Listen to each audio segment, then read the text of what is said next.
All right, well done. Holding by Pirkei Avos, ethics of our father. Again, want to welcome holding by ethics of our fathers. Do it backwards this time. Pirkei Avos, chapter 2, Mishnah 16 is part 70. I don't know if they're part 71. We're almost at the end here.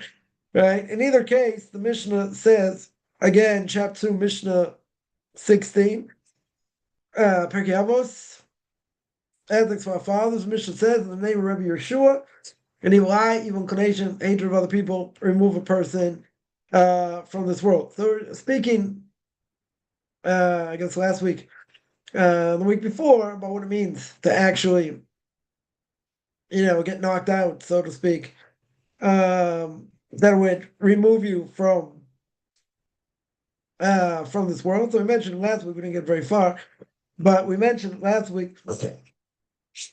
In the name of Mor Rebbe, Rabbi Gon Moshe Moshe should be well. Commentary in Pirkei Avos. So he says that one of the things he says is that someone who has hatred of others distances themselves from their peers. Right? In other words, pretty simple. That if you have hatred of others, as we mentioned before, you don't have any interest being around others. Now, some people that might be better. Right? The only reason it might be better is the fact, that they don't have to deal with anybody. It's easier, and somebody, raises certain dogs or whatever. So, they once said, see, dogs are easier to deal with than humans. Makes sense? Right? They don't talk back per se. They, man's best friend, whatever. But, it's easier dealing with a dog, in many ways than it is with a human. That being said, the Rebbe says like this. He says, if you have hatred of others, it means you don't want to have contact with others. Right? Now, there could be a million reasons why. They don't want to get hurt. They don't want to feel vulnerable. We rely on other people. Right? That we don't have a choice. So, Hovas of was interesting. I think we mentioned this before, but mentioned again anyway. The Hovas of says in Shar Cheshbon Nefesh, in the gate of taking self-accounting. So the Hovas there says there are 30 ways to take a self-accounting. Now the last one basically is that you don't exactly in this case you don't have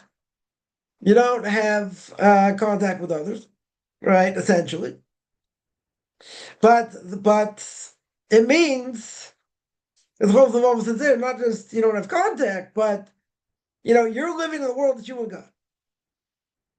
Right now, what does that mean? It means that you and God have a special relationship, and that nothing good or bad, which is, we'll repeat this, nothing good or bad happens unless God wants it to happen. Right now, that's kind of hard to digest. And the reason it's hard to digest is because why would God want anything bad for me? Why would he make life difficult, right? So there could be 1.5 million, different reasons, as we've, mentioned in the past. But keep in mind, says what's the point? Hopefully, says nothing good or bad can happen unless God decides he wants it to happen, right? In other words, man cannot do anything either way if God doesn't want them to,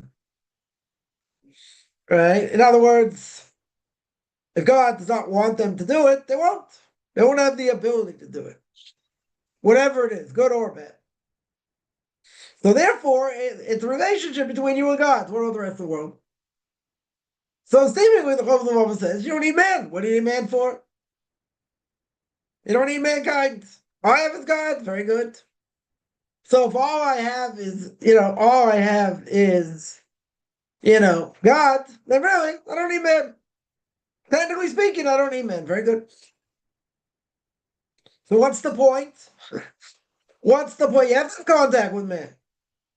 You need mankind, right? You need mankind. There's an obligation to have children, right? For even for non-Jews, because if you don't have children, if a negative birth rate, let's say, world can't survive. World can't survive. So I see countries imported people that are going to have more kids because in their country they don't have kids, right? They don't have kids. Now what happens? What happens? Those people come in and now they start to take over in a certain way. Why? Because population going to change. And it's the worst. Bringing these Muslims, whoever, it's worse. Makes it a lot worse. So again, for a non-Jew, they can have a kid every 2 years, 5 years, 10 years, doesn't really matter, but they should have kids, right? They should have, not only that, it offsets the evil inclination, certainly being married, but having kids in the world is a whole different issue. It's a whole different issue. You need a population, right? So simply the homosexual cannot mean that, well, it's just you and God, you don't need men. You need men. You need to interact. You need to have a connection, for better or for worse. I'm not saying it has to be such a great connection. I meet someone for the first time. It's not like, oh, hi, how are you? Can I help you? All the fakeness that is, out there. It's like, come on. I really want to tell someone, walk to the store. Oh, hi, can I help you? How are you doing today? Lousy. I had a heart attack 2 weeks ago. Imagine what they would say. It's like, oh, I'm so sorry to hear that. Like, people really care. No, they want to make money. They want to make sales. Very good. Right? It's the fakeness of consumer society. Yeah. So here in Israel, they're learning about customer service, but you walk into a store, what are you doing here? You're taking up space. What are you doing here? Oh, you want to make money, or you just want to be kind of crusty on the outside, right? Regardless, says the Avos, you need men. But the reality is, even if you need men, they're not in control. God is the one in control across the board. So whatever happens, good or bad, now this is a hard thing to swallow. It's going to be a very hard thing to swallow. That good and bad happen because God wants it to happen. Either he wants it to happen, that's really the case. And if it's something bad, if he wants it to go through, it'll go through. He doesn't stop it. Right now, you can ask the question, very simple question, if that's the case, there are bad things that happen, right? God's supposed to be all good, that's contradiction. Seemingly a contradiction. Right? The Haftarah we read by fasting, right? We say that God's thoughts are not our thoughts. God's ways are not our ways. But we get caught up in this thing called life. And whatever life throws at us. And a lot of times, it's going to be hard. A lot of times, a person may feel like they're getting squeezed, like the toothpaste, very good, the bottom of the toothpaste. Okay. We don't understand. It's very hard to make heads or tails, right? Very, very hard, right? To make heads or tails of anything, right? Of anything going on, right? It's hard, right? It's very hard. Okay. So people complain. Yeah, as we always say, some people will say, I don't get it. I'm just, like a sledgehammer, blah, blah, blah. It's not fair, right? Life isn't about fair, but let's go back. That's not really the point, right? Well, let's go back. What's the whole one will say? You need that everything that happens in the world, for better or for worse. It's always good. The whole time says nothing bad comes out of heaven. We just don't have the head to see it and understand it. And even if we put ourselves in bad situations, okay. Well, let's say we didn't. Something out of the ordinary happens. Or many things out of the ordinary. Let's say happen. Okay. But at the end of the day, all this to our benefit. Now, sometimes it's hard to see what the benefit is. Good. The Rochal Derech Hashem says, and he says the path is just, we are here to do. That's what we're here for. Right? It's going to be a struggle either way. Either person has money, maybe they have a problem with their kids. Yeah? Or maybe they have health issues. Or maybe both. Or family issues. Or who knows what. Right? No one goes to this world unscathed. Yeah, someone told me last week, I think I mentioned my Q&A. Someone said, well, in life, something has to go wrong. Right? Nothing can go very smooth. Right? As, a secular Jew tells me. But in their case, In their case, something very specific, it worked out. Situation itself worked itself out, right? But they still said it because everyone wants everything to go easy. Nobody wants to have difficulties because, hey, that's what life is. Very good. That is what life is. But how do we look at life? Right? How do we see the bigger picture? I just spoke about my first week of my 6-week course. People in general want to be happy. Right? Certainly in America, it's part of the Constitution. Right? Life, life, liberty, pursuit of happiness. Right? Everyone has that right. Everyone has that right. Right? The property, everyone has that right. Right? Probably other democratic, countries also maybe similar thing. But there are plenty of people who are miserable. Why are they miserable? Right? Why, so give you a small point. I mean, it was really, it was part of the class, but the point there was that what do people want? What do people want more than anything else? Clarity. That's what they want. So there's a concept in Judaism, Kolas Chalas Kashus. All beginnings are hard. Right? Let's repeat that. All beginnings are hard. Not that life is just hard. It's part of it. Right? But anytime you're starting out somewhere, a new job, you have to move, a new thing, whatever. It's a hard thing. Right? Now, sometimes it goes smoother, sometimes it doesn't. But what was the idea? The idea is, what do people want? Right? So on the one hand, we say, all beginnings are hard in general. The second thing, which is a major tenet of Judaism also, and that is we don't like to be in doubt. Being in doubt is nothing worse.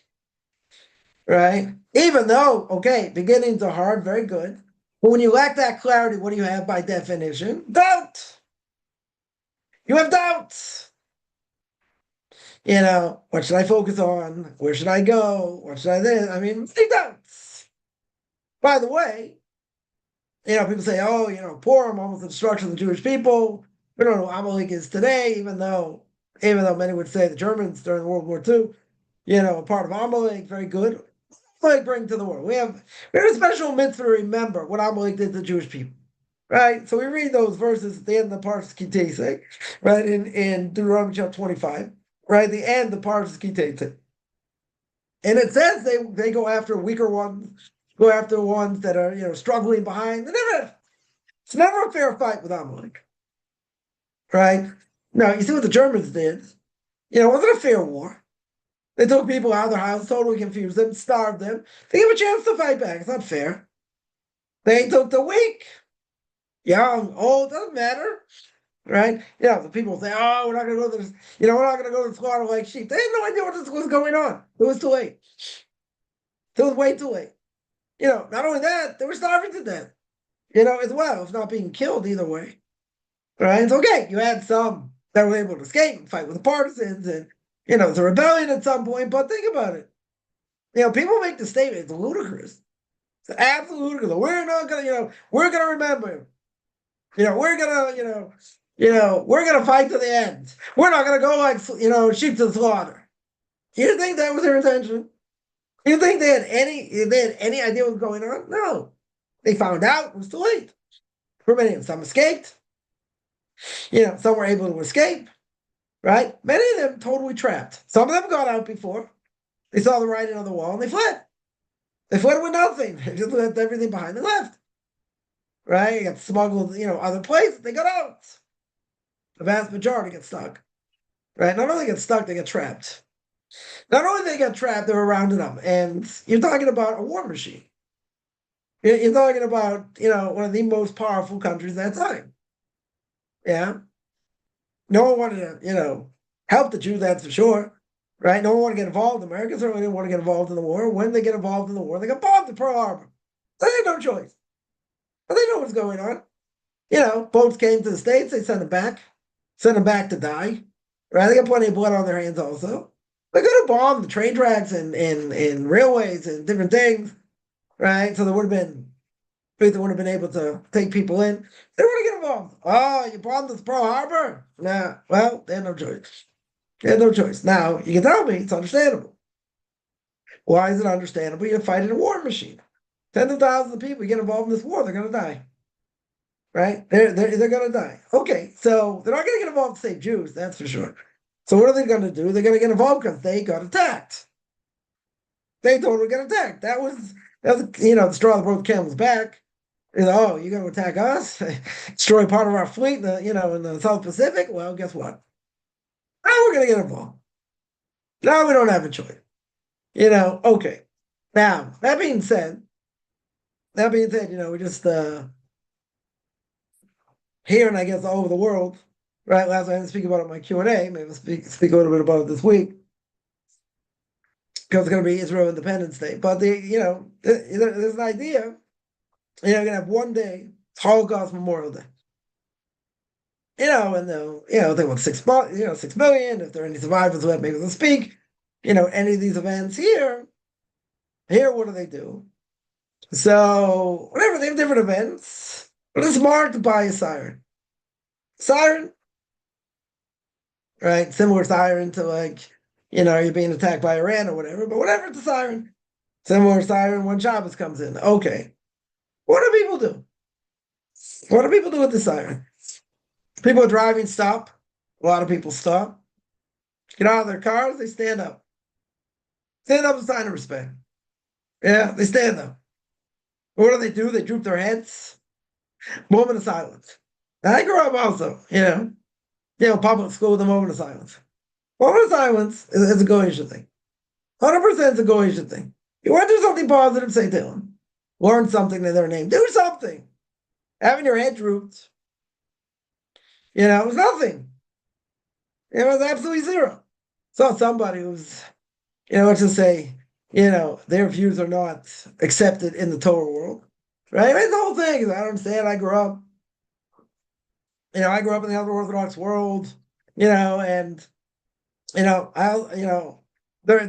this time, also taught you don't stand this, that, right? The whole problem.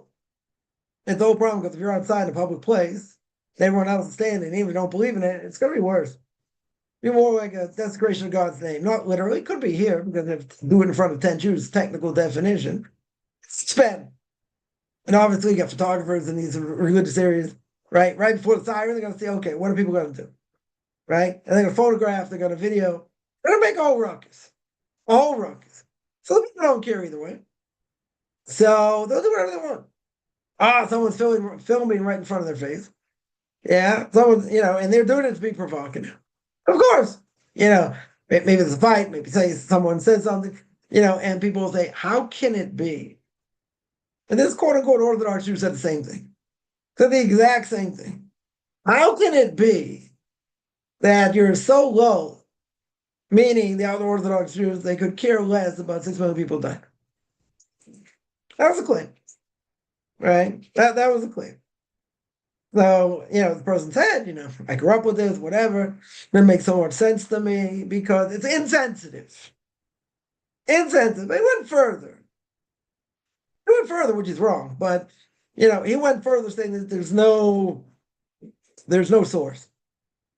Right? There's no source over to do such a thing. And not only that, what's the claim? Right? I'll just put the other side out there for a second. What's the claim? The claim is it's not going in the ways of non-Jews. Going in the ways of non-Jews, this is where the mistake is. According to this person, going in the way of non-Jews means going according to idolatry. Doing idolatrous thing. That's what it means. That's what it means to go in the way of the non-Jews. That's what the Gemara says. The Gemara makes very clear you don't go to their stadiums where they had, humans fighting animals and other things going on, like in the Colosseum, different things, right? They have nothing to do with idolatry. That was a sport, right? So now it changes, right? You say football, sport, not for idolatry. Nothing to do with idolatry here, right? What does it have to do with? You're going in their ways. That's the problem. right? Victor Miller, bless him memory. Now he's a minority in this case. Victor Miller said by Thanksgiving, he claimed it started as a religious holiday, and therefore he can't celebrate it. It's been secularized. It's all about turkey and football, not necessarily in that order. Okay. Yeah. But many people disagree with him in the sense that, they don't know it was a religious thing. Right? But Moshe Feinstein has a response that someone asked him, can I make a bar mitzvah? My kid's being bar mitzvah. Right? He's going to be 13 a day on that day. Can you celebrate on that day? He said no. He said you shouldn't do it. But it's not idolatry. Wasn't started as idolatry, right? According to him, right? It wasn't started as idolatry. Very good. That's not how it started, right? In either case, right? So yeah, you have a difference of opinion. Or Victor Miller was a minority opinion in this case. Either way, what's the issue? Now you can tell me maybe you should be more patriotic, wherever you live, put on an American flag. Give your thanks to what America's done for Jews. Yeah. Victor Miller said that, by the way, and wrote these pamphlets every week.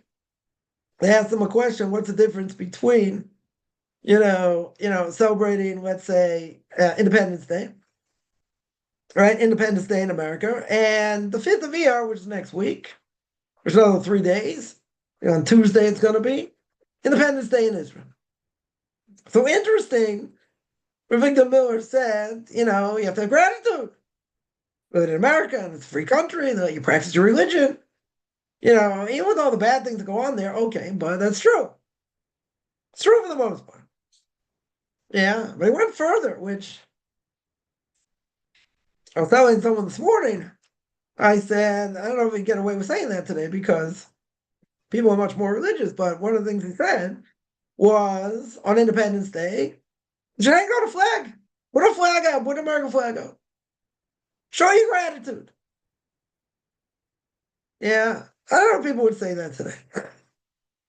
We're much more religious than back in this time, but he said you gotta show gratitude. You gotta show gratitude. But really, on Independence Day, you gotta put on a flag? According to that, that's what he held. That's what he held. But there's a big difference, he said. Major difference between Independence Day in America and Independence Day in Israel. Very big difference. Independence Day, in Israel, state of Israel was founded by atheists. Right? Certainly anyone who reads the book, The Jewish State, which I would never recommend, right? It belongs in the garbage, written by Theodor Herzl, right? Herzl is Schmerzel here. And we're going to have a Jewish state. State of Jews. Very good. State of Jews has nothing to do with Judaism. So he was happy if they would have got Uganda. They would have got Argentina, but he lucked out, he got Israel. Very good. But he and his cohorts back in the day, it had nothing to do with Judaism. It had to do with leaving persecution. People in Europe, other places getting persecuted left and right. Russia, Ukraine, other places. So why should we be subject to them? So let's have our homeland. Very good. So what's the purpose of having a homeland? If you look at what the Torah says about the land of Israel, it means you got to keep Torah mitzvahs in the land of Israel. It doesn't mean just have a homeland for the sake of a homeland. It doesn't mean, okay, you got to bring back the Hebrew language. Right? You got to bring back the Hebrew language. Yeah, but you're not going to use it properly. Then you'll curse and say other things, whatever. But people say, look, they're Hebrew signs. People speak Hebrew. Very good. So on. What does that have to do with Judaism? Yeah, or let's say better. What does the state of Israel have to do with Judaism? Everything. If you're going to say we're going to go to the land, we're not going to practice anything, what's the point of God giving you the land? And not only that, if the land's so holy, and you go there and mess it up, it's worse. That's what Marabi always says. Goes on in Iran, Iraq, these other places, I'm not worried about. I'm more worried about people in the land of sin. Says it many times. That's the fear. That's exactly the fear. You go to Tel Aviv, you don't see any holiness there. You go to Jerusalem, you feel it. Go to Bnei Brak, you feel it. You go to religious centers, you feel it. You go mostly everywhere else. It's like being in a secular place. Obviously, it's not what God had in mind. But at the end of the day, allowed us to come back, which is in of itself a miracle. Right? So many will say that's the beginning of redemption. Okay. I'm going to guarantee we're going to be here. There's a measure that says we're not going to be here. We're going to be, there's a measure in Tehillim in the book of Psalms says we're not going to be here. We're going to be in the desert. God's going and the Messiah's going to bring us in.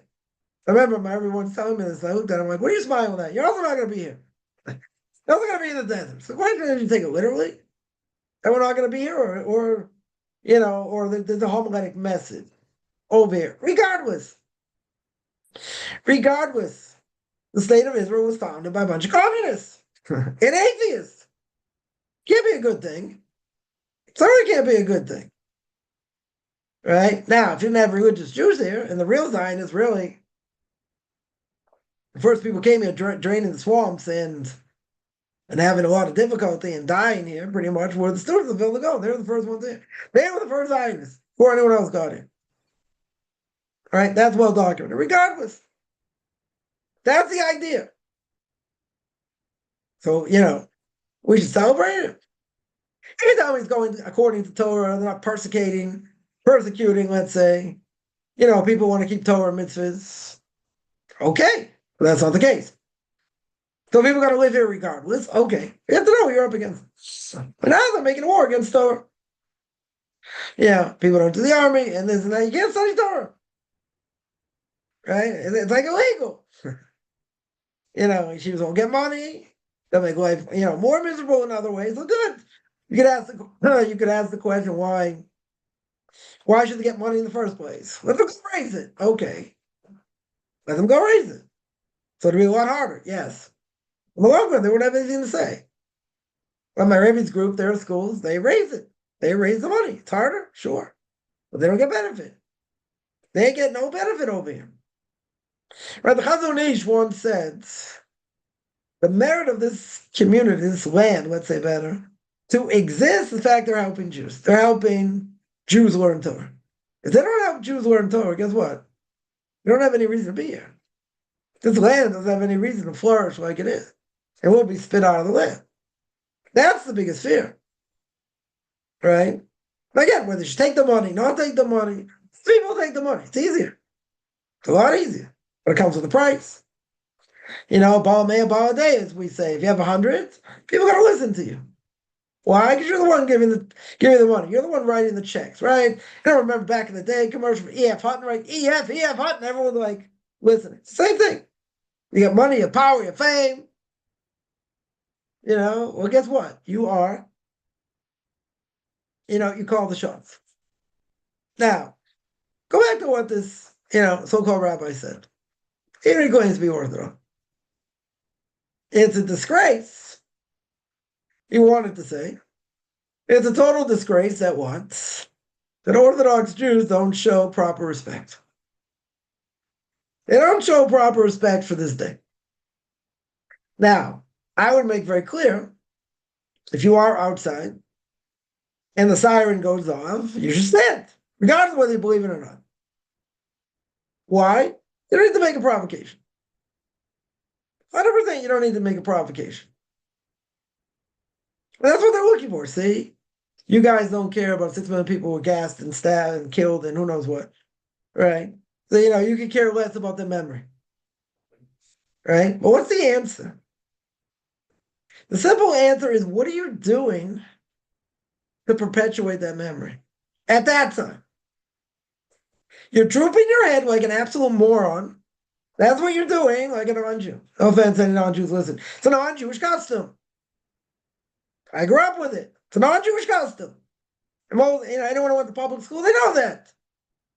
Right? Some people have it, some people don't, whatever it is.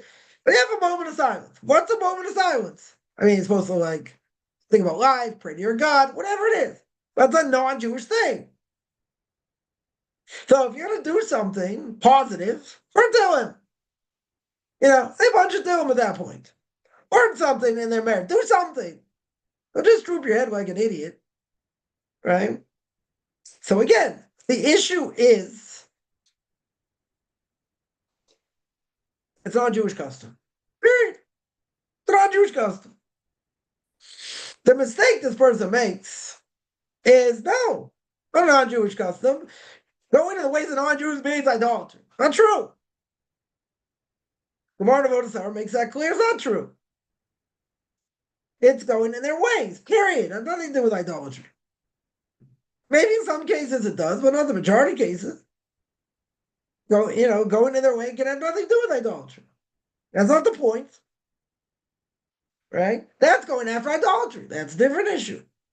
The much more severe issue. But going in their ways, we spoke about many times, I'm not going to harp on it too much, is doing things that are not good for your soul. Watching sports, not good for your soul, wasting time. Watching movies, same thing. Bad messages. Yeah? It's bad for you. So if it's bad for you, why do it? Why should you be allowed to do it? It's not a good thing. But see, this is where the mistake is.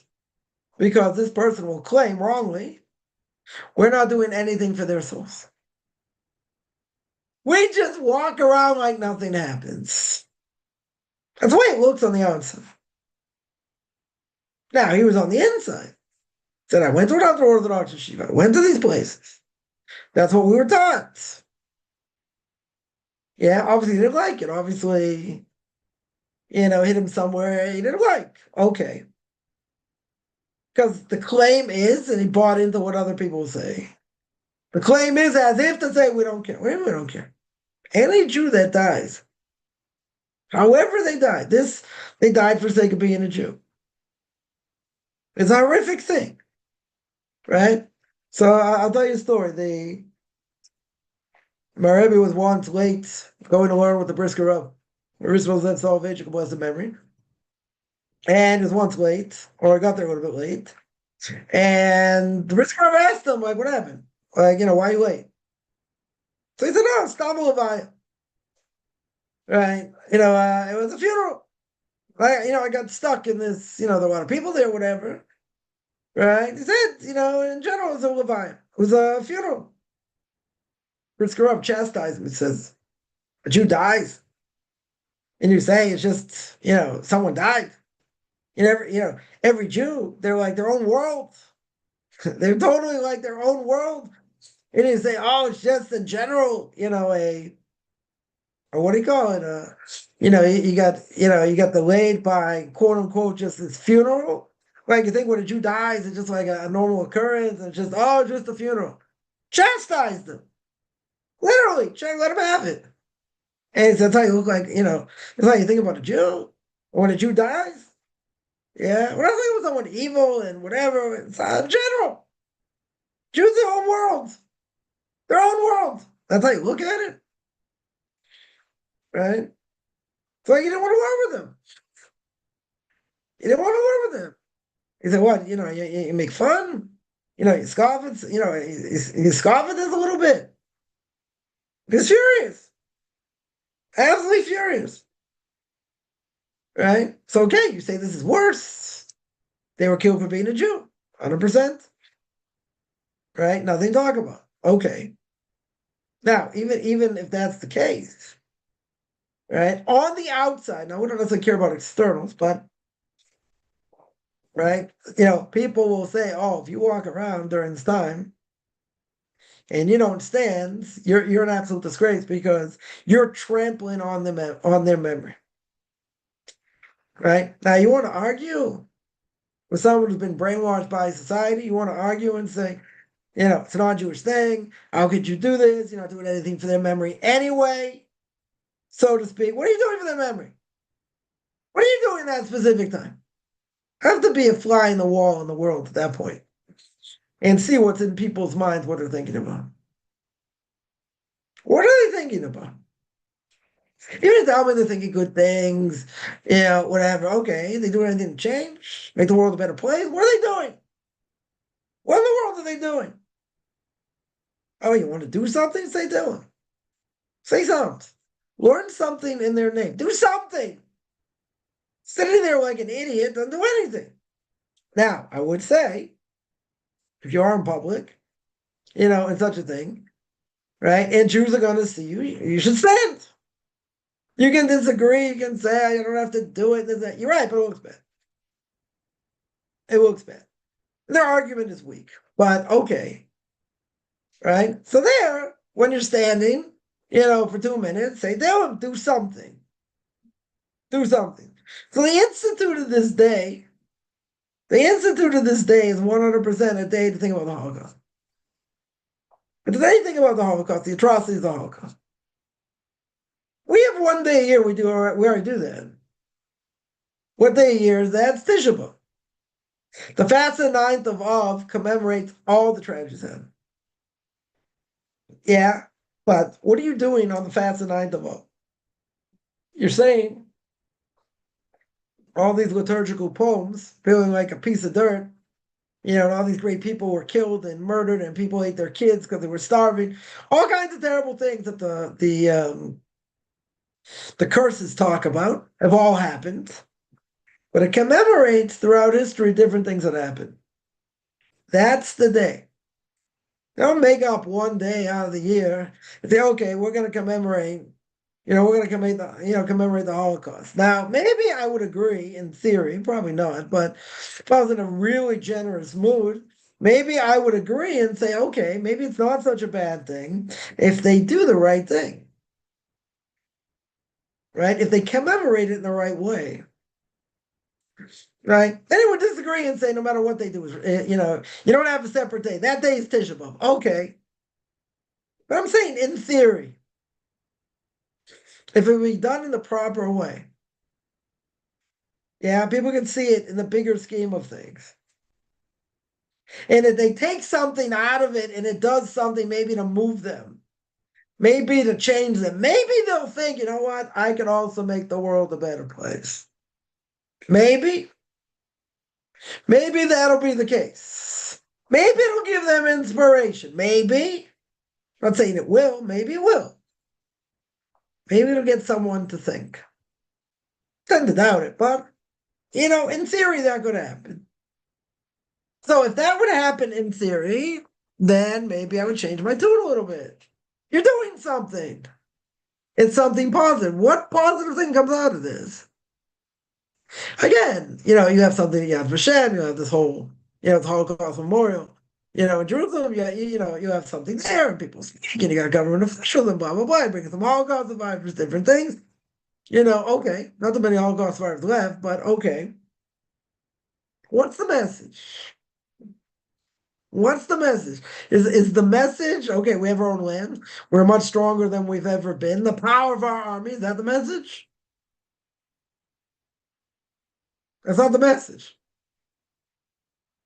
We're in this land, yeah, you have to have a standing army, right? But if you look at the bigger picture with all these nations wanting to destroy Israel, if it wasn't people sitting and learning, you wouldn't have that divine protection. You didn't have so many people learning Torah, you would never have that divine protection. Right? That's the point. Right? They'll say, well, if everyone decided to sit and learn, right, how are we gonna fight our enemies? So God could do it miraculously. If we were holding where we're supposed to, like the Pirkei Avos said, someone came to him and said, look at the miracle of the 6-day war. Look at the miracle. They're expecting 50,000 people to die, at least. There's only, a couple thousand, less than 3,000. Right? So the Pirkei Avos said, if we were doing what we're supposed to do, no one should have died. Now, it was a tremendous thing. Only a few thousand people, or let's say 3,000 people died. Okay. Those are a relatively small number in the bigger scheme of things. True. But the Pirkei Avos stopped this person in the tracks. And the Pirkei Avos said, yeah, very good. There's only one issue. What's the one issue? No one should have died. Why should no one have died? Because of the protection of Torah. That's the only reason. No one should have died. But what happened? We didn't do what we were supposed to do. Now, it's a huge thing. Only a few thousand people died. True. Look how much better it could have been. 0. 0. You're no body bags. Nobody dies. And that's much greater. Okay. But people would argue, which is true, you need a standing army. True. Time of King David, you had a standing army. Yeah. Yeah. At all times in history, you had a standing army. But not everyone was in the army. You had people learning. You had people protecting them spiritually. You need both. You don't have one without the other. But if you're going to come along and say, which is the wrong thing to say, it's the power of my hands, right? As Torah says, the book of Deuteronomy, people are going to say, the power of my hands that did this. You say that, that's kiss of death. The kiss of death. Rabbi's been screaming about this for a long time. That's, heads of state here and people in the government, have been saying that, we're more stronger than we've ever been and what we've done against Iran and, without getting into politics and we've totally weakened them and this and that. And Israel's never been strong. Okay, physically, maybe it's true, right? Let's say for argument's sake, it's true. And our enemies aren't going to do anything. Look what happened to Hezbollah, look what happened to Hamas, even though Hamas is probably rebuilding right now, but still, they've been devastated. Good. They've been devastated. Okay. But again, they devastated them after they looked really silly. 1,200 people were killed, massacred, raped, burned. I mean, horrific things would happen October 7th. So all the power of the military, where was it? Yeah, heads have rolled. Okay. So where's the power? Where's the military there? A major screw up. Major screw up. Yeah, without getting into politics. That being the case, you say, okay, look what our reaction was. Look at what they did. Okay, so we're still reeling from that. All the anti-Semitism came from that. You say it would have come anyway. Okay. 100% that could have been. But when you open your mouth like that and you say, well, we're going to wipe them out and it's the power of my hands and you're forgetting God, guess what? You are in serious trouble. You're putting the world, the world of Jews, you're putting Jewish people, especially here in Israel, in danger. Tremendous danger. Because you keep saying the same stupid thing over and over again. Keep saying it's the power of our hands, and people sitting there and doing nothing. That had nothing to do with it, right? No, it's the army. It had nothing to do with people praying. But there are people in the army saying, we're seeing miracles. We're seeing miracles left and right. And the reason we're seeing miracles is because people are praying for us. People are learning from us. Yeah, and there were plenty of people after October 7th. There were, people, there were tens of thousands of people and we're sentenced to protection. Put on tefillin for protection. No atheists in a foxhole. Right? Certainly not. But these things can make God really angry and can tick him off. Right? And I'm not even going to say their heart's in the right direction. It's not the right direction. Yeah. They'll say that someone I went to yeshiva with, eventually came to the conclusion, I'm doing the army, and why else Orthodox Jews don't do the army, and this and that. Finally, all right, this is like a half an hour conversation. Yeah, within that time, I was waiting for him to say something heretical so I could pounce. And finally, he said something. He said, if it wasn't for us in the army, Syria would come and invade. And then I jumped on him. So I said, honestly, you're a heretic. I said, I was just, looking at my watch, saying, how long is it going to take? What do you mean? I keep Torah mitzvahs, this, that. What's the matter with that statement? I said, you believe in God? He said, yeah. You believe God runs the world? Yeah. You believe that Torah upholds the world, right? First mission, Pirkei Avos. We start at the beginning, right? Torah avoid the gimel chasadim. After giving the whole genealogy, God passed down to Moses to Joshua made a great assembly, blah, blah, blah. Right? Then to these individual groups. Very good. And then makes a statement. I said, the world is being upheld by chesed, acts of loving kindness. Avoda either means prayer or serving the temple, right? As we spoke about, and Torah. I said, do you believe, yes or no, Torah upholds the world? Yes or no? Simple answer. Simple answer. Says yes. I said, okay. So there's divine protection. Yes. But you need us. You can't just have people, everybody sitting and learning. So good. In the time of King David, you still had an army when there were open miracles. Time of Solomon, same thing. Right? Other times in history, you had similar things, but you had people learning. People learning was the divine protection. That's the bottom line. Was the divine protection. Once a person says, if it wasn't for me, and if it wasn't for the army and the power in my hands, you're in trouble. You are in trouble. That is putting the Jewish people in Israel and other places in serious danger. Serious danger, because you're saying that's the most important thing more than anything else. Well, it's not true. You need it. No one denies it. 100% you need it. It's not the end to end all things. Over here. Could God get rid of the army and take care of things himself? Yes. But we're living in a world of Hester B'tok Hester Panim, right? God's hiddenness within hiddenness. So you got to put your best foot forward, right? You got to do your as we always say. But, at the end of the day, that's not a guarantee for anything, especially what's going on in the world today. Even if Israel has nuclear weapons and this and that, and the army's so powerful and this and that, there's a lot of screw-ups also. But they're lacking manpower now, right? That's the claim. They need a lot more hours. They're being, spread thin, so to speak. Okay, right? We can't say today, they don't need us. They don't need more people in the army. You could say that. Said that for years, right? Dynamics might have changed.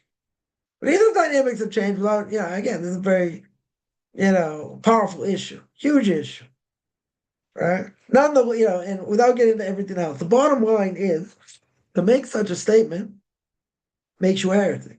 Literally makes you a heretic. So this guy I went to yeshiva with, what was his claim? He said if we had more Orthodox Jews in the army, would have made my life easier. Good. That was the point. But after he did the army, so there were ultra-Orthodox groups that did. You have different groups. Okay. So that probably would have made his stint in the army easier. Okay, but when you make such a statement, you play with fire, literally. But if you take it one step further, which is even scarier. You take it one step further. One step further is, okay, let's say that, and we've spoken about this before, so I'm not going to harp on it, right? But, statement is, an ultra-Orthodox Jew says, wow, look at all these miracles. Look at all these miracles that are happening.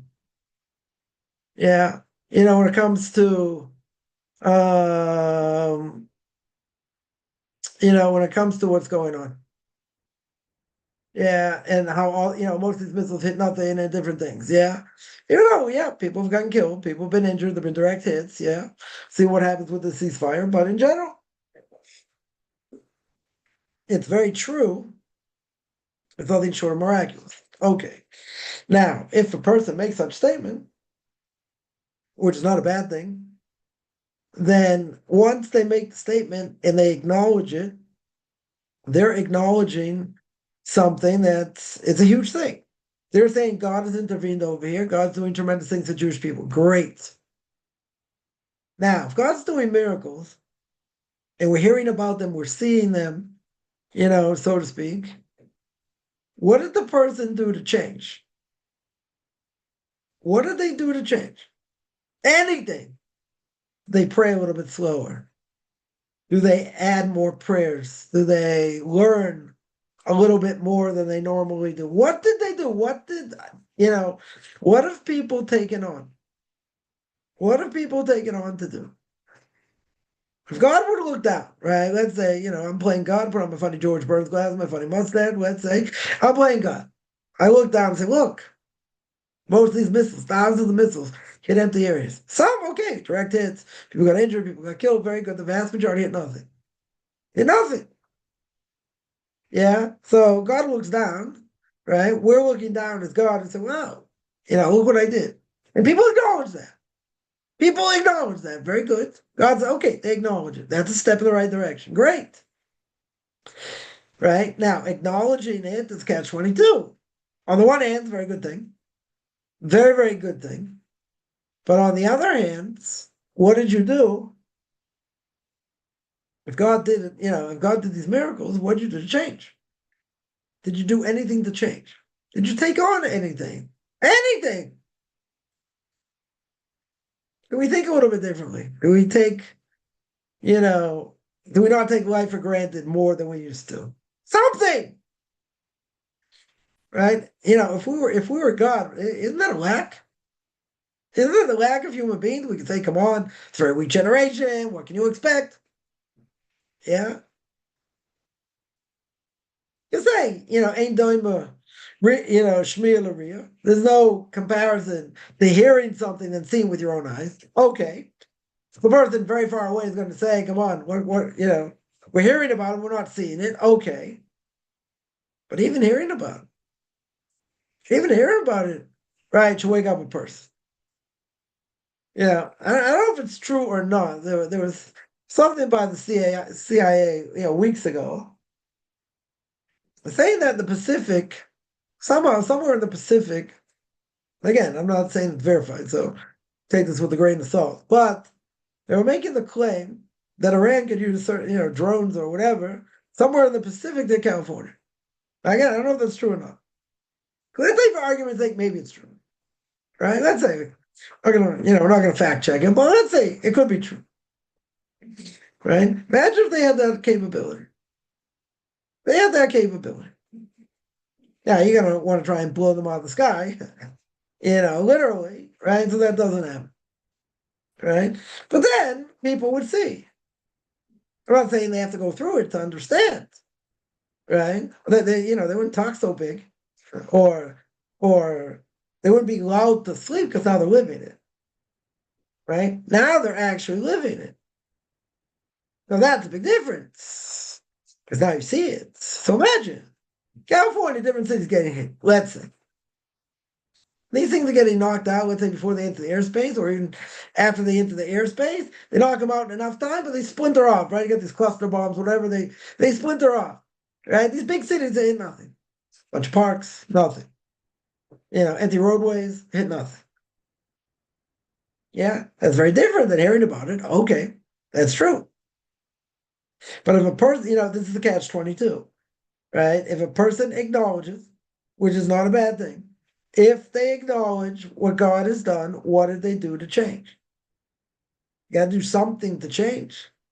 Because God can look down and say, this is miracle. Okay, you barely acknowledge it. But let's say you acknowledge it. Okay.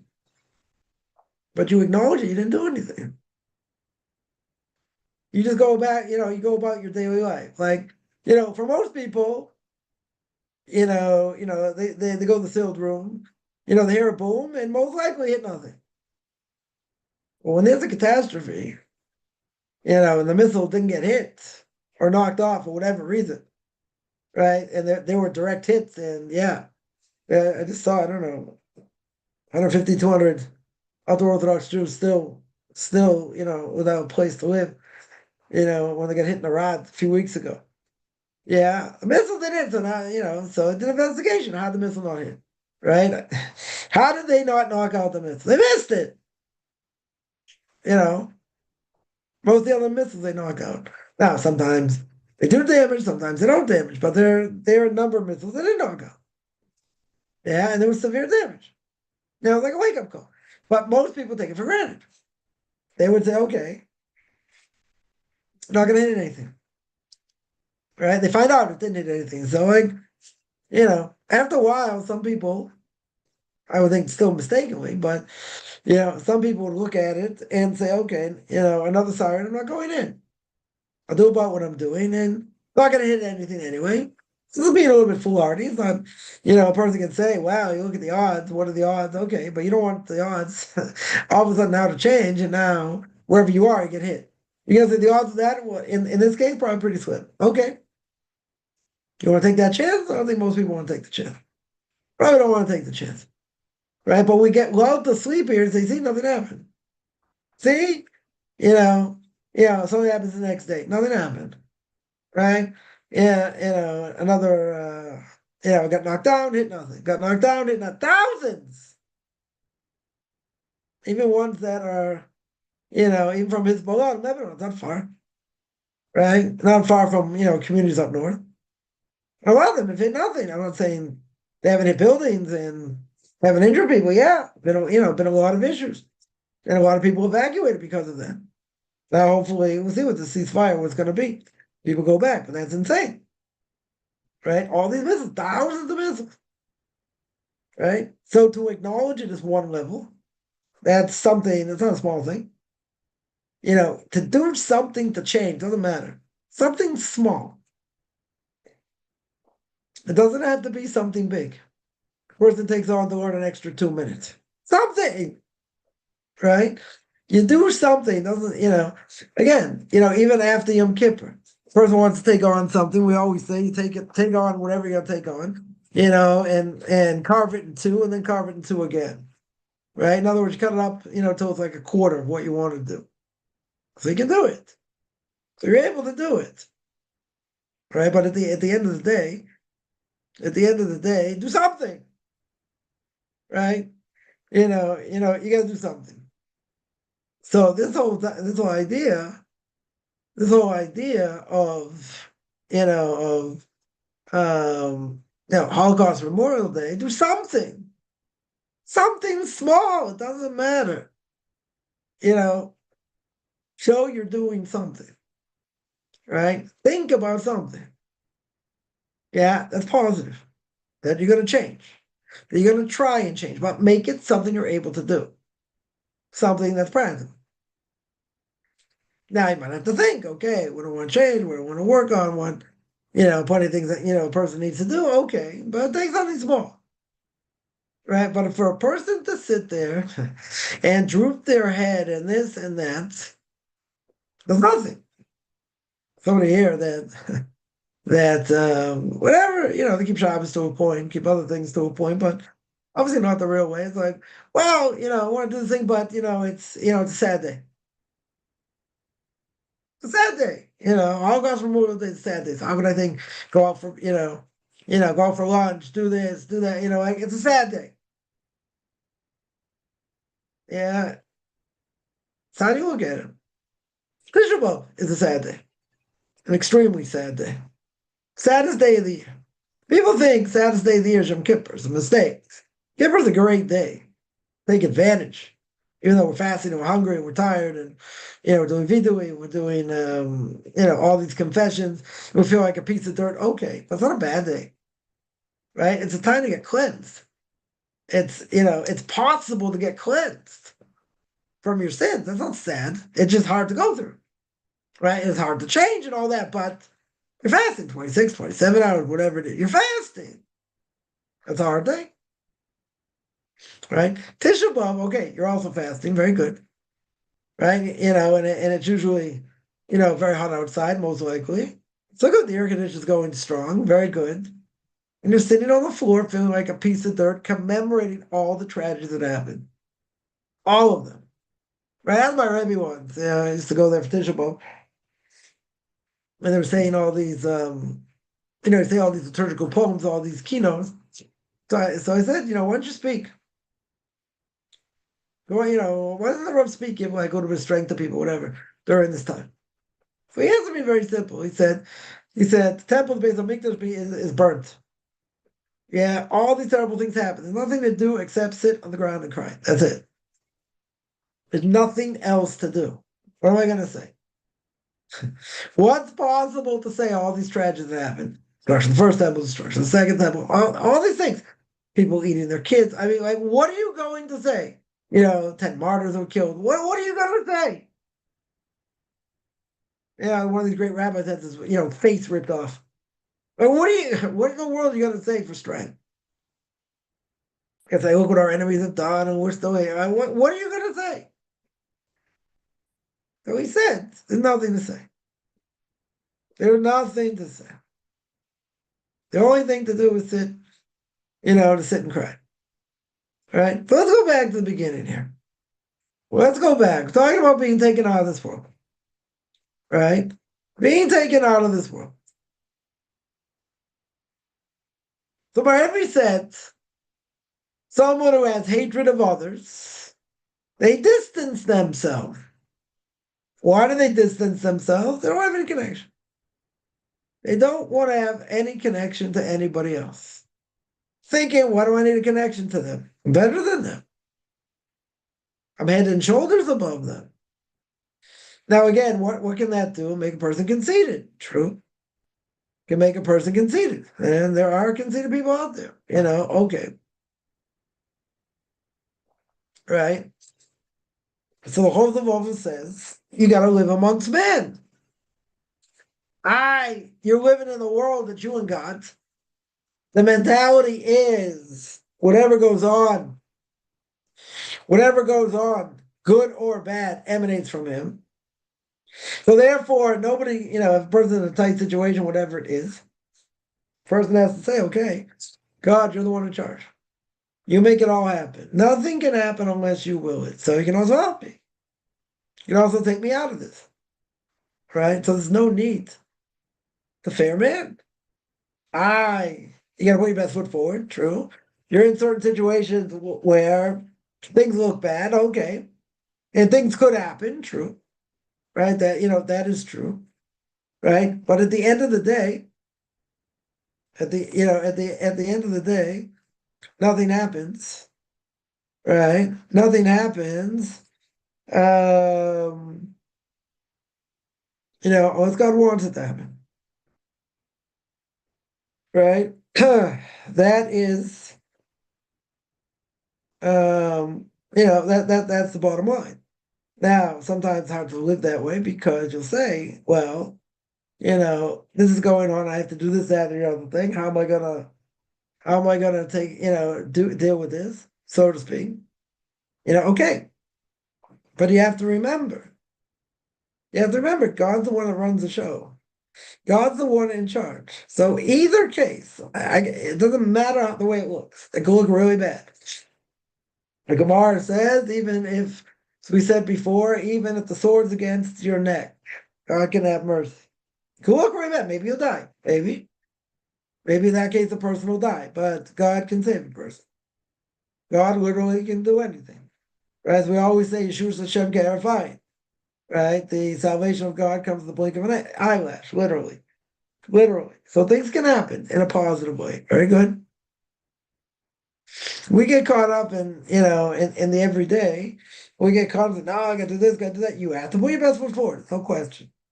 Right? There's no question. But at the end of the day, a person has to say, God, you're the one in charge. Even if we go through hardship. Even if we go through hardship. Even if things feel impossible. Right? He's still the one in charge. Right? So, I've heard many times, people say, I'm going through conversion. Let's say we use conversion as an example. Going through conversion, and there's a lot of blockage. A lot of blockage. Yeah, some people have more difficult time. People have less difficult time. Whatever it is. But let's say a person's going through tremendously hard time. Tremendously hard time. Yeah, and nothing's moving. Right? I've heard this many times. Many times. Again, I'm not here to judge. I'm not here to judge the case. I'm not here to say this person's doing this, he's not doing that, whatever. Right? I'm not here to judge the case. Now, seemingly something looks impossible. Yeah.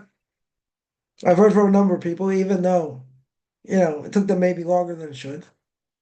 Yeah, but they were going through a very hard time. They say it's not fair, and maybe there's corruption, maybe there's other things. Okay. So what's simple answers? No one said you have to convert. No, but I really want to, whatever. But they're making it very, very hard. Let's say it's true. Let's say they're going far beyond than what they should do. Okay, I'm not here to judge either way. Right?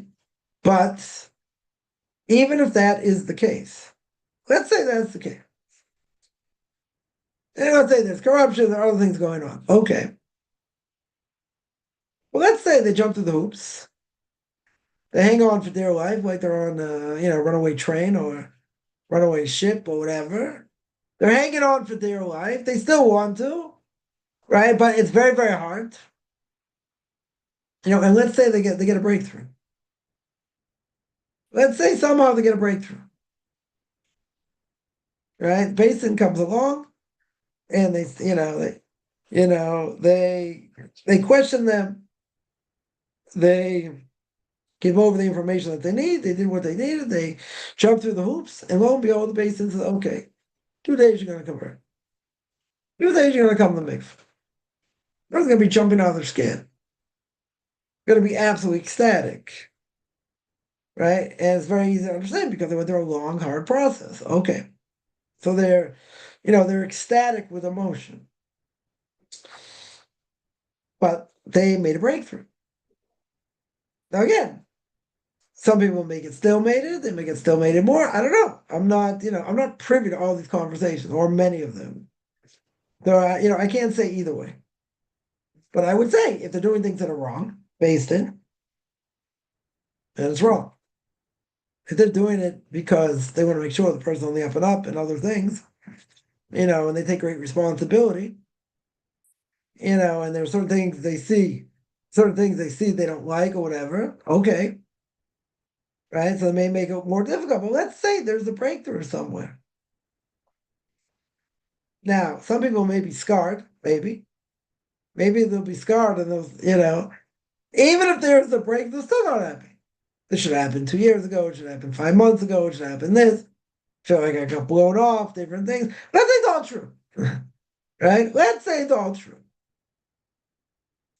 My guess is now some people are gonna, hold the grudge over here because of the difficulty they went through.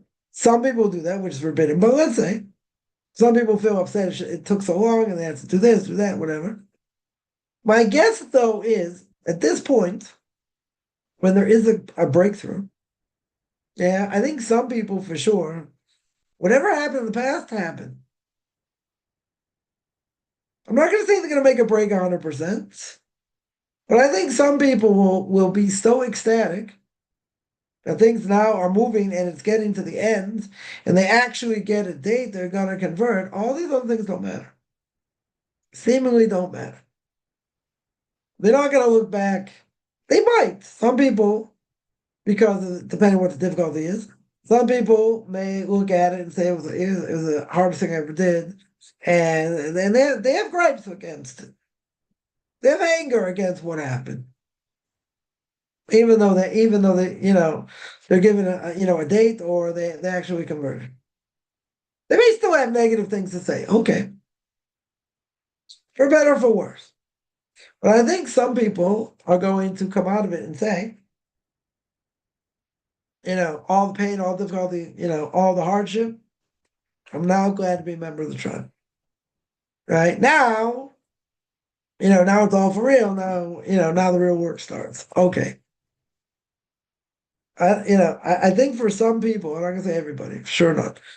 Some people will be scarred by this, but some people will say that whatever they went through, whatever the hardship was, it's what do they say? Water off a duck's back. It means it doesn't matter. Doesn't matter what they went through before. Doesn't matter what the Basin said, what some people said. It doesn't matter. You know why? Because now they finished. Which is really the beginning, but now they finished. So now they got this piece of paper on the wall. Now they're going to frame it. Now it's signed, all this. All the other things don't matter. Why don't they matter? Because they got what they wanted. At the end of the day, they did what they had to do, and they got what they wanted. Right? They absolutely got what they wanted. Again, will some people hold a grudge? Yes. Some people say it didn't have to be this way? Yes. Okay. But I guarantee some people will say, doesn't matter. All these things now don't matter. I'm not going to gripe about the community. I'm not going to gripe about the rabbi. I'm not going to gripe about waiting and this, that. Some will. But some are going to say, I'm done. I did it. I made it. As Rocky won the fight against Apollo Creed. It's like, Adrian, I did it. Not the exact same thing, but person going to feel unbelievable content. Because now they got what they wanted. Now you can bring up the subject. Well, what about this, that, and the other thing? Yeah, there may be bitterness there. Could very well be. But I think some are going to overlook that and say, yeah, it's part of the process, whatever. I'm glad it's over. Glad they're not in limbo. Good. They're happy they're not in limbo. But these other things now, are going to be a drop in the bucket. Not even going to worry about it. Why are they not going to worry about it? Because they got what they wanted. Now, if they were in the middle of the process and all these things are going on, what are they going to do? They're going to scream bloody murder. They're not listening to me. They're pulling me off. There's corruption. There's this. There's that. If I would do this, if I would be that, other people had it easy. Like all these things come up. Why do they come up? What's the reason they come up? Frustration. Total frustration, which is understandable. Right? The only problem is, if God wanted you to be in this process longer, you're in the process longer. We're going to make it seemingly unbearable, but in the end it worked out. That's what he did. But he can say, wow, this person did this person did that, the rich rabbi, the base, and whatever. But guess what? What did we say before? What did the Bible say? Nothing good or bad happens unless God wants it to happen. So if this is happening, a person can easily say it's this person's fault. It's that person's fault. They're not giving me the time of day. Could be true. Not denying it. Could be very well true. So if that's the case, I would ask the $1 million question. Right? My first $1 million question there. If that's the case, then ask yourself the question, why, if you see the bigger picture, as we always say, you understand the bigger picture, why is God doing this to me? Why am I going through this? If we say nothing bad ever comes from God, and this is good, where's the goodness? That's the question, right? That should really be the question, right? Not that where's the goodness. We can find the goodness. Yeah, but there's pain in this aggravation, and that's understandable. But if nothing bad comes from God, then you have to ask a different question. Right? What's the different question? Different question is they don't deny God's in control. Good. Nobody's denying God's in control. The difficult question is, why am I going through it? Why is God pushing me through this? Because at the end of the day, it's about what I do. It's about how I present myself. Right? We spoke before this idea of standing for the siren. What a person does, and we have the ability, as the Ramchal says in Derech Hashem, we have the ability to affect others. Animals don't have that ability. Now, God could use an animal to attack a person, potentially kill them. Okay. But animals don't have free will. They are acted upon. You tell me they hunt, they do other things. Okay, but they don't have free will. They can choose to eat, not to eat, but they don't have free will. They don't act upon anything, as the Ramchal says. Who's got the ability to act upon things? Man does. Very good. Now, if man is acting, or some people are acting against you in a negative way, right? Again, what can a person say? This is bad. This shouldn't be this way. Whatever. But remember what the Chosavama said. Nothing good or bad happens unless God wants it to happen.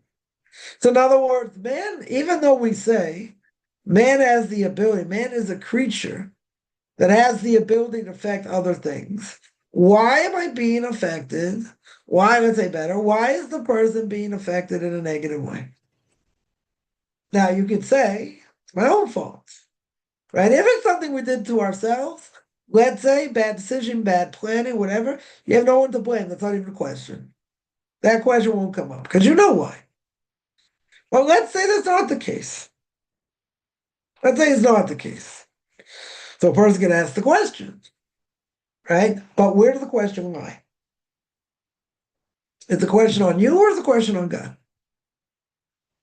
Now you can say both, right? Always give the same answer to two things. Why is it both? You can say, okay, maybe I don't do the right thing all the time. I'm trying, I'm working, this, that, okay. But God's stopping me here. Even though even terrorists understand. right? They asked the anti-terrorist ones, all these missiles hitting nothing. And he's Moldau Amos. He agreed on the truth. What was the truth? He said they're God's fight against us. What can we do? We're shooting, they're hitting nothing. It's not our fault. We're not the stupidest shooters in the world. Could be, but let's say, we're shooting, they're God's fight against us. Okay, it's Moldau Amos. He agrees with the truth. He admits what the truth is. Very good. Pirkei Avos also says, which again, kind of depressing, but we'll bring it up anyway. He says that we don't do a quarter, a third, a tenth of what we're supposed to do. We still have to try. Okay. But we don't come close to doing what we're supposed to do and reaching perfection and reaching our potential. Now, we would all agree to that. Right? If before you head into the pillow at night, you take a self-accounting, how you interact with others, how you interact with God, how you pray, whatever, all these things. All these things. Is anybody getting an A plus? I don't think anyone, is going to give them an A plus. I'm not saying we have to throw ourselves under the bus, per se. No one's getting an A plus. Maybe they'll give themselves an A minus. Maybe. I would think the average grade would be a B minus or lower. That'd be my guess. Some days we're on such a high, we're doing so many things right and whatever. Okay. Right? But I think for the most part, maybe we go through the motions. So we'll be honest, we'll give ourselves a C. Maybe a C plus. Maybe we'll say we're holding better, than most of the world. Okay, I grant it. Biggest question some people may ever ask in their lifetime: ketchup, mustard, relish on my hot dog. Okay, granted. Don't we have a long way to go? Don't we have, so you say, okay, I'm a work in progress. Good. I'm working hard. I'm trying. I'm putting the effort in. Right? Now, no one wants to come to this conclusion. No one wants to say, I'm not doing enough. Right? What do people want to say more than anything else? It's not my fault. And the Three Stooges will quote them as they would say, I'm a victim of circumstance. Not my fault. But didn't we just say you don't do a quarter, a tenth, or a third of what you're supposed to do? You don't come close to reaching perfection. Is there going to be payback? You're trying, okay. But Corbin Aaron says you want to get close to the king, get burnt. So is anyone going to say, I deserve an A plus over here? Some people may say it. Good luck, right? Is anyone getting an A plus? No. Very few people. There's so many levels to reach. But what is going to be their defense? Right? What's going to be their defense? Their defense is going to be very simple. They're going to say, you're right. I don't do a third or a tenth or whatever, what I'm supposed to do. They'll make that very clear. They're not holding what they should be doing. But what is their defense going to be? Their defense, very simply, is going to be, but I don't deserve this. This shouldn't be happening. This is way off the charts. That's their defense. Now, if nothing bad ever comes out of heaven, what's going on here? Why is God making it difficult? So if I knew that, I'd be world famous. I wouldn't, I wouldn't waste my time doing these classes. I'd be world famous. I'd be a prophet. No, there are no prophets today, no sons of prophets today. Right? The only prophecy today in the world are either imbeciles or little children. Nobody has prophecy. But that is what people are going to say. Right? The famous line, it's not fair. But that line that people will say, some people will say, they're making the statement because they're aggravated and they're in pain and they're suffering. Now, it's all true. It's all true. They're going through hardship. Granted. But again, take your heart out of the equation. Take the pain out of the equation. And go back and say what we just said again. Right? We, repeat the same thing, but, hopefully it has an effect. The Pirkei Avos says very clearly, and again, we have to intellectualize this before we put it into our heart. There's always a heart to mind disconnect. But I have to intellectualize and say, as the whole Levavos does, we don't do a tenth, a quarter, a third what we're supposed to do. Right? Now, a person will say, I'm trying, I'm working. It doesn't matter. That's irrelevant to this question, right? To this point. We don't do a quarter, a tenth, or a third of what we're supposed to do. If that is the case, you say, well, God, have mercy. Is mercy limitless? No. Can God get fed up? You're doing the same thing over and over again? Right? Can God say, I've had enough? You're not changing? You're not doing anything? God can easily do that. His patience can wear thin. Maybe a person chose unbelievable self-sacrifice. Maybe that turns things. I know someone's going through a difficult time, physically and spiritually, and made a decision, very hard decision, very, very hard decision. And because the person up until this point did not make this decision, conversion stalled. There's nothing anybody could do. It stalled.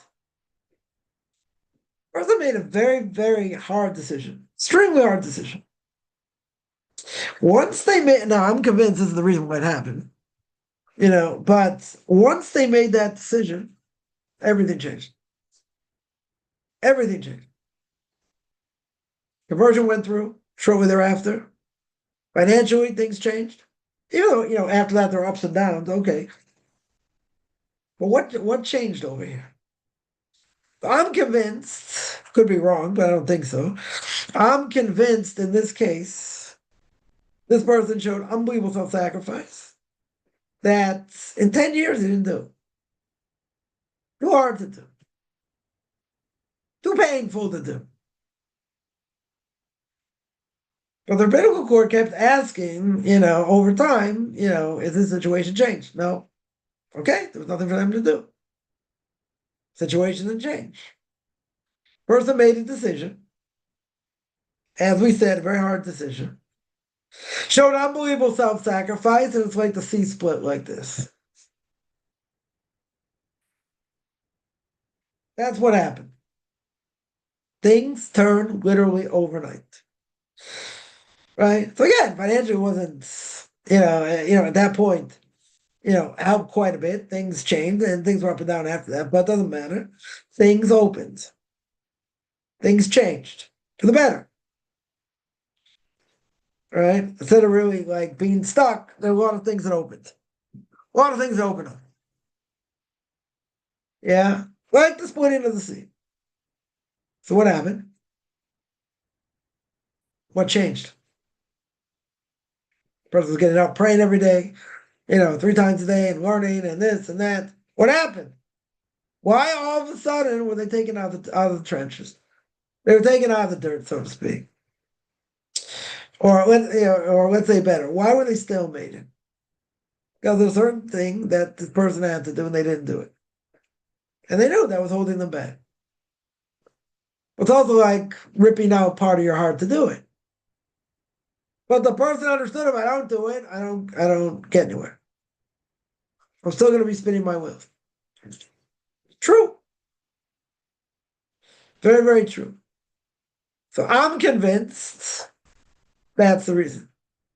I could be wrong, totally wrong. I don't think so, but I think that's what changed. When God saw the self-sacrifice and how hard it was. Right? As the Gemara says very clearly, Fitzar Agra, according to the amount of pain, is going to be the amount of reward a person gets.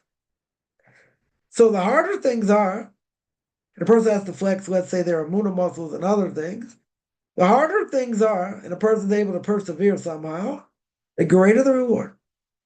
Exponentially. The greater the reward. Now, it's not going to be something easy. That's for sure. It's not going to be something easy. But the harder something is, the greater the reward. Now, a person going through it and living through it, they don't want to hear that. Why not? Because they're going through pain. They're going through hardship. Nobody wants to hear that. They can only hear it after they finished. And once they finished and once they saw it, all the pain and this and that, they're not looking backwards. Right? My Rebbe would say, if you look in the past, you have no future. They're not, most people, or let's say better, I said some people are not going to think about the hardship. They're not going to live in the past. Some will be bitter, yes. I'm not here to judge that. They may be bitter because of the hardship. Okay. But at the end of the day, as we say, no pain, no gain.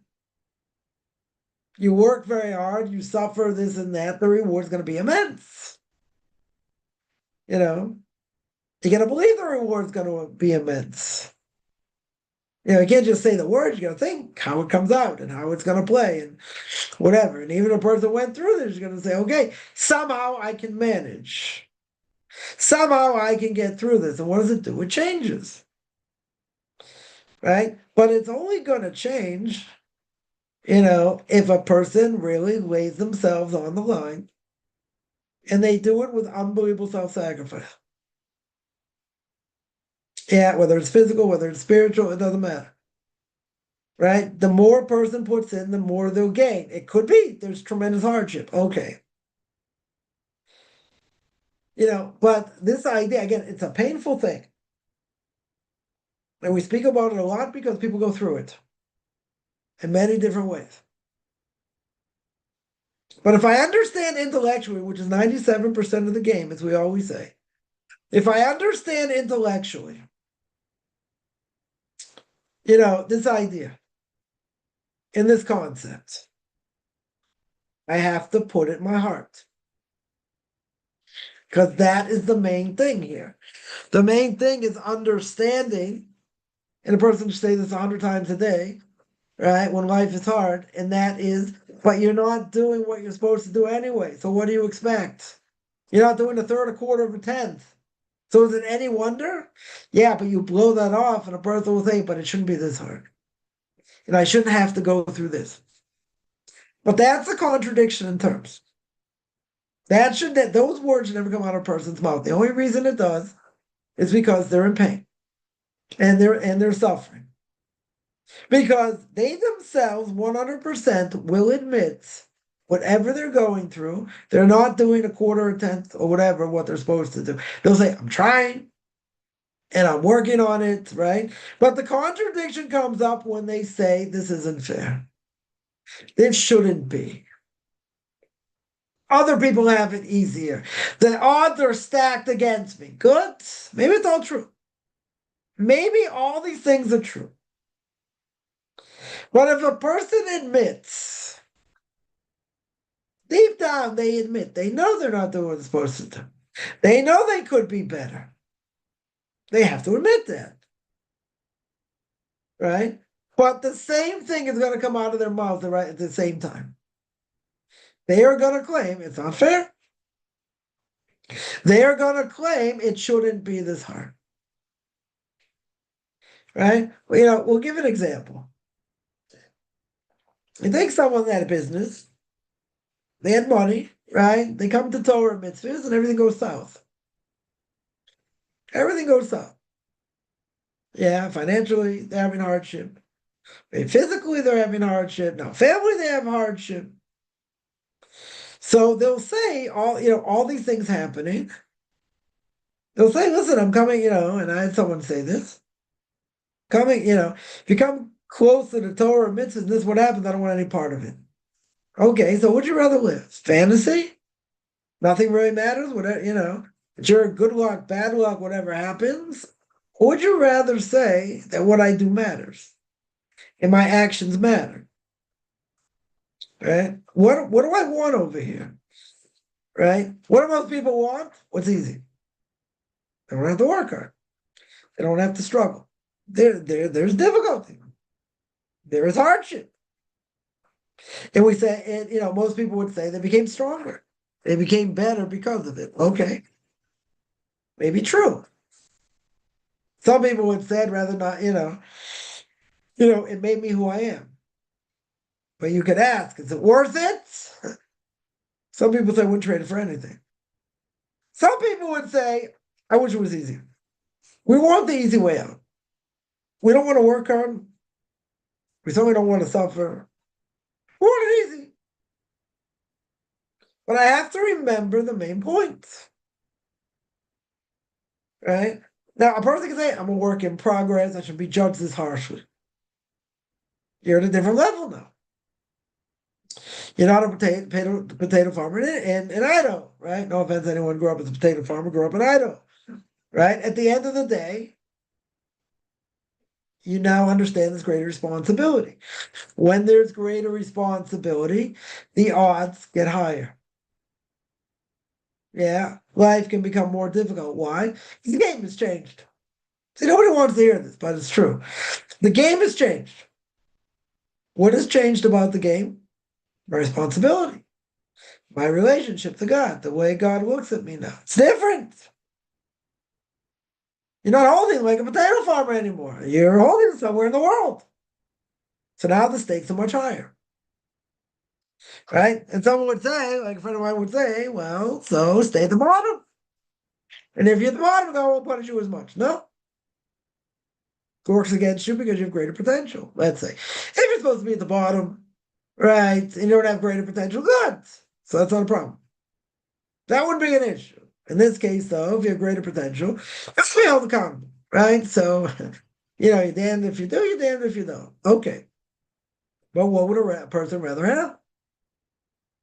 Would they rather have fantasy or what they do matters? What they think matters? Their actions, right, have repercussions. How does the person want to look at the world? Right? Remember, what did we say before? What did we say before? We say that a person in this world wants to have clarity.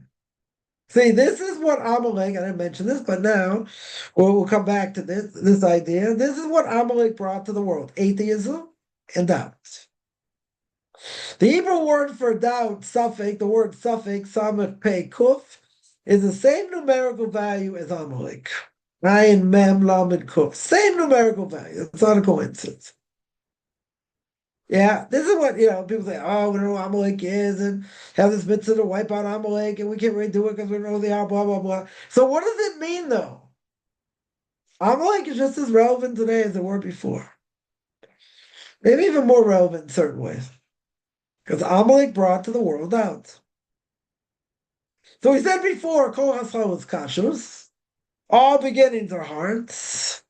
And there's nothing worse than being in doubt. Right? So one of the things mentioned in this, the beginning of my 6-week course is people want clarity. People don't want doubts. It's a very Jewish concept. People want to, clarity is not easy to come by. Especially we're living in a world of Hester B'Tok Hester upon it. We're living in a world where God's ways are totally hidden. Very good. Right? So I have to make sense out of the world. What am I doing in the world? What's my purpose? What should I take away? What's something, as I mentioned, one thing. What is something a person want to be remembered for? What would a person want someone, let's say, better? If God forbids, you die tomorrow, a week from now, whatever it is, someone's going to eulogize, let's say. What would you want them to say? That's truthful. Not that they're, adding things or making up things or whatever. Something a person wants to be remembered for. This is a very basic thing.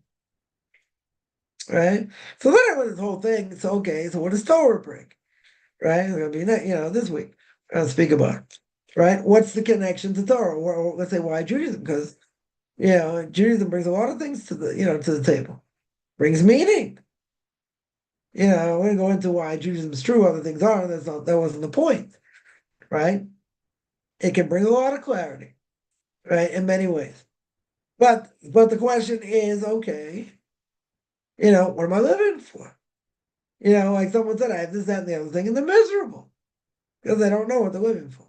They don't know what the point of life is, right? So this is a very basic thing. We're not, We're not talking Kabbalah or anything. It's a very, very basic thing. What does the person want to be remembered for? What would they want to go on their grave? What statement would they want? Someone with great credentials, many degrees and different things and what they did and blah, blah, blah. Okay. Now let's say they were doing things to help the environment. Good. Right? Let's say, who knows what they were doing. But for the sake of family or people around you, what do you want to be remembered for? Right? Food for thoughts. Someone's going to eulogize you. What do you want them to say? Yeah, that was part of the point. Well, part of the point of that class. What am I here for? Right? You can say, well, eat to live to eat. Okay. Eat, drink, and marry, lest tomorrow I die. Okay. But you see, people who quote unquote live that motto are miserable because they have no clarity. They'll say they have aggravational lives, they have other things. Okay. But what am I here for? What is my purpose? So if I see it in the bigger scheme of things, right? Again, what does Judaism bring to the table, as we mentioned? Judaism brings to the table clarity, meaning. Yeah, it gives me a purpose in what I do. Even though, as we always say, a person infinitesimally small speck of cosmic dust. Yeah, you look at the galaxy, you look at you standing on Earth. Okay, you're going to say, what? Come on, what I do matters? Yeah, it does. And there are repercussions. That brings meaning. Meaning over here means what I do has repercussions. Right? Man, as we said before, the Ramchal says, man is the one that as the only person, only being can affect other things. Animals cannot affect anything. Plants cannot affect anything. Trees cannot affect anything in general. Everything's born into nature that God set up and God continues to run. Okay. We have the ability to make changes. We have the ability to affect others for good or for bad. Obviously, God wants us to choose good. But that's the question. That is the question. What am I doing here? Right? What's my purpose? People get stuck because they don't know what they're here for. They don't know what they're doing, and what repercussions are. They don't have a clue, most people. But this opens up doors. This gives me a way to change the way I think, to change what I do, to want to come close to the supernatural. And everybody's like that. It's why there are 80,000 different religions in the world. Everyone wants this connection. Okay, they're off the rails. They may say we're off the rails and everyone thinks they're doing the right thing, or whatever. Okay. That's not the point. They want to have meaning. They for sure want to have meaning. So what am I doing? What's the point? People will say, this gets to our question. I have meaning. I have found it. I am going in the right direction, or I'm trying to go in the right direction. Very good. But you're hitting blocks. Many blocks. Many obstacles.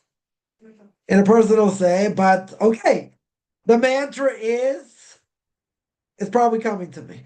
Forget about whether, my soul has to go through this and reincarnation. Forget about that. It's probably something I've done. Right? Maybe yesterday, maybe the day before, maybe a month before, a year before, whatever. And now it's playing out. So what is someone going to say? They're going to say, I don't know the way it's playing out. That's not the way it should be. Right? I'm a victim of circumstance. It's not fair. That's what comes up. That's what comes up. But that's contradiction in terms. And the reason it's a contradiction in terms is because you understand that what I do has repercussions. You understand we're not close to doing what we should do. Now, if a person understands that, right, that's 97% of the game. If a person understands that, are there any questions? There are no questions because you probably have it coming somewhere. But someone will still say, as it doesn't make any sense logically, right? And it doesn't have to because it's an emotional thing. People will say, it shouldn't be this hard, right? It's not fair. Now we keep coming back to the same idea, right? And in other classes, it comes back to the same thing, the same exact thing. Now, why is the person screaming out? Because they're in pain and they're having hardship. I get it. Everybody goes through it. Whatever it may be, maybe go through it for a long time, maybe less, maybe more, whatever. There's always a light at the end of the tunnel. But if I understand, and this is the point, if I understand the bigger picture, then I have no questions. The only question is how I get through this, how I get through the hardship. But we bring it upon ourselves, most likely. Probably 99% of the time, we bring it upon ourselves for what we haven't done or for what we've done, either way. But if a person understands intellectually, we don't come close to reaching potential. Why should God have infinite mercy? Why should he have infinite mercy? That's the question. He have mercy to a point. In humanistic terms, we never have that mercy. We'd give up. We would have knocked the person out a long time ago. Because we don't have patience. We don't have patience. In general, do one thing, okay, look the other way. Second thing, you look the other way. Third thing, fourth thing, 10th thing, 20th thing. How much can you look the other way and not do anything? And not react? Right? Probably very few. Probably have to okay, maybe after the first time, second time, you cut the person a little bit of slack. More than that, you're not going to cut them slack too much. Because he abused it. That's in human terms. But a person's going to say, but God's not human. So God's looking at things very differently. I agree. God is looking at things very differently. Right? But if we understand to that point what we've done, what we need to do, and that gap is very big. Very, very big. Can a person ever make such a claim? And the answer, logically, which goes out the window because it's more an emotional issue, but logically, there should be no question. There should be zero question there. The only reason there's a question is because a person will say they're in pain and there's hardship. Yeah, and these people should be doing this, that, and the other thing. Let's say it's true. What did the Homo say before? No person can have a positive or negative effect on us unless God wants them to. So now that gets to the other question. The other question is, okay, if that is the case, right? If that is the case, then why am I going through it? I shouldn't have to go through this. Right? It's not fair. We just said you're not doing a quarter of what you're supposed to do. God's mercy is not going to be infinite here. So that approach is wrong. The approach only comes out because you're angry and you're flustered, right? So that's understandable. But everything we do has repercussions. Again, this is not so popular to say, nobody wants to hear it. What we do has repercussions. So now the stakes are very different. So if things are happening, it's not a question, why is God doing this to me? That's not the question. The question is, most people would ask, okay, what do I need to do to fix it? What do I need for myself to change? First of all, you need acknowledgement of what's going on. That's only going on because of what you've done or haven't done. But that changes when a person shows self-sacrifice, and that changes when a person admits what the truth is. Now, again, it's going to change overnight? No. Doesn't mean that's going to change overnight, right? But again, I've seen cases where people had unbelievable self-sacrifice for seemingly things that were very, very hard to change. Wasn't a minor thing over here. And because of this major thing, what happened? Doors opened, literally overnight. Overnight. That's a huge thing, right? That didn't come out of nowhere. God didn't just change it because, okay, you know, a person suffered enough, so now we're going to change it. I don't think that's the case. Could be, but I don't think that's the case. And again, I can be totally off. I can be totally wrong, but I don't think that's the case. Right? And the reason is this person demonstrated 100% self-sacrifice. And something according to nature, very, very hard thing to do. Extremely hard. So when God saw that, and the person was finally able, to get through something, spiritually, things changed. Because now the basis is okay. Now you actually did something. And you did something in the positive, which was a hard thing to do. So now they open the doors. Right? Because they were stuck. But they got out of being stuck. Right? By doing that. That's self-sacrifice. Right? So I would venture to say, had they not done the self-sacrifice, if they were still in the same situation today, they'd still be stuck. They wouldn't have got out of it. Right? But again, I'm not saying I'm 100% right. People can disagree and say, no, it's different things. Okay. Right? But it's an uncanny thing when a person makes such drastic change and the result is instantaneous. Wasn't just like, 2 months went by, 3 months went by, 6 months went by. This is like, within days. Literally within days. So now a person can say, oh, that's a very interesting coincidence. Yeah, it is. Well, that's like almost direct. Even if you tell me it happened, let's say a week later, 2 weeks later. Okay. Right? That got the wheels in motion. That's also direct. Right? But then again, I don't have to go that far. Because what happened over here was within days. Not even. Right? It was literally almost overnight. Again, so what changed? Why did God all of a sudden lift up all the barriers? Right? Why did he lift up all the barriers? So again, anybody's guess, is as good as mine. Right? My intuition tells me from Torah and other things I know that it was direct thing because of that self-sacrifice. Right? I'd go so far to say is without that self-sacrifice, this person's still stuck in the same situation. Unless something else is going to change. Right? Right? But nothing else at that point would change, so they'd still be stuck. Not only in spiritual terms, they'd be stuck. And they wouldn't be able to convert. Right? That's the truth. That is the absolute truth. They'd still be stuck. Now, physical terms, livelihood wise, I don't know. Maybe God's gonna look the other way for certain things and livelihood will come back. Okay. Maybe that's the case. Right? But the patient's not opening the door and they'll say, okay, you're ready, you're gonna convert, a week later, everything's great. They're gonna do that. Right? They have to see a change. They have to see a major change. And in this case, it's a major change. Very good. So that opened up doors. That was an easy thing, though. Birth doesn't regret the change. Certainly not.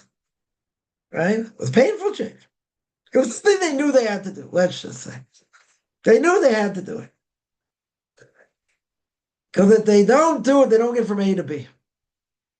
A to B doesn't exist. Right? So they did it. Took them years.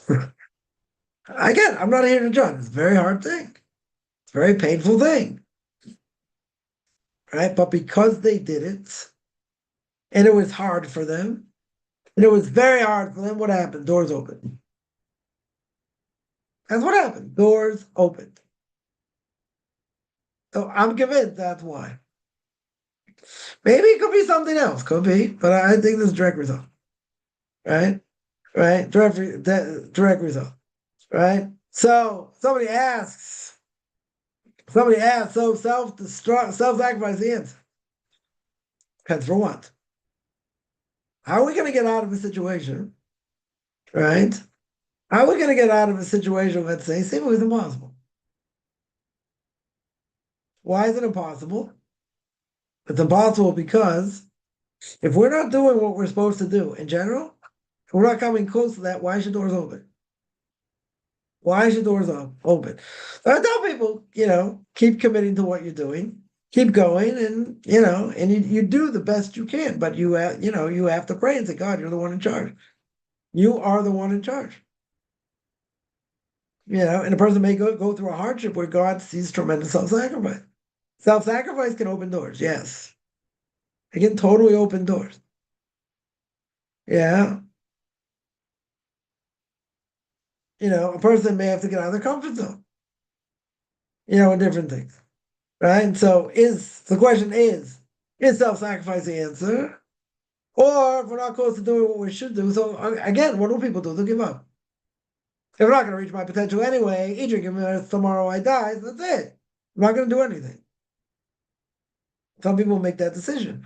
I'm damned if I do, I'm damned if I don't. So why bother? Right? But what does God want to see more than anything else?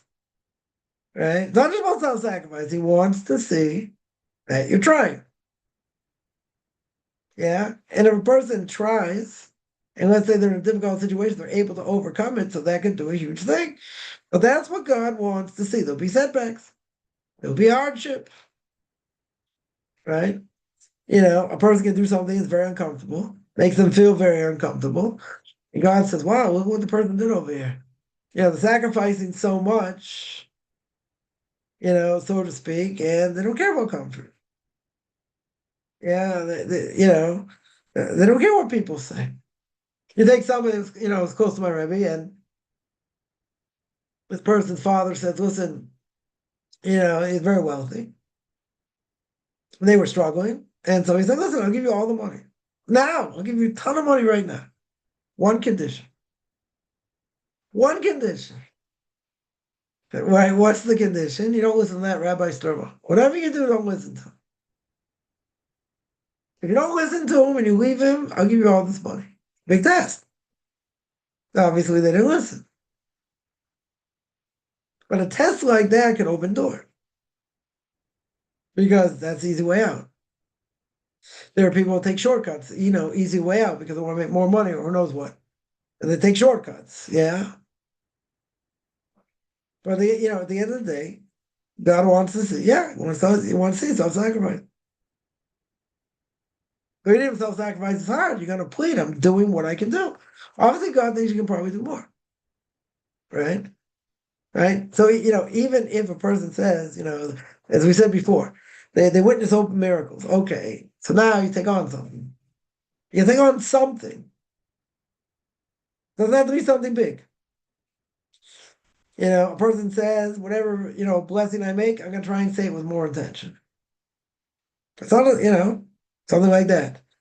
They think they're going to learn, whatever. If they learn an hour a day, they're going to learn an hour and 5 minutes, an hour and 2 minutes. You're not going to think on something major. Something you can do. You want to show that you're doing something to change. That can change a person's outcome across the board. Because you're taking on something. Now, it might be something small, it doesn't matter. But it's got to be something that a person can do.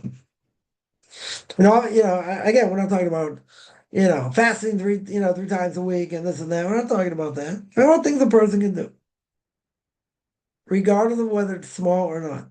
Because the person's going to think a small thing doesn't matter. Not true. Small thing can go a very big way in God's eyes. Person may think it's only the big things that matter. Not true. Totally not true. Right? It can be things that what I do, even if it looks very small, can have unbelievable repercussion. Unbelievable repercussion. But again, what do we take from all this? This is kind of a depressing topic. We speak about a lot, right? What do we take from all this? More than anything else, right? More than anything else, right? And that is, I want clarity. I want to have clarity. I want to go on the right path. I want to do the right thing. I don't want to be in doubt. So therefore, I have to learn all these things, and I have to see the bigger picture, even if it's hard, right? Even if it's hard, I have to do that, right? That's my obligation, right? As we said before, the more pain, the more reward.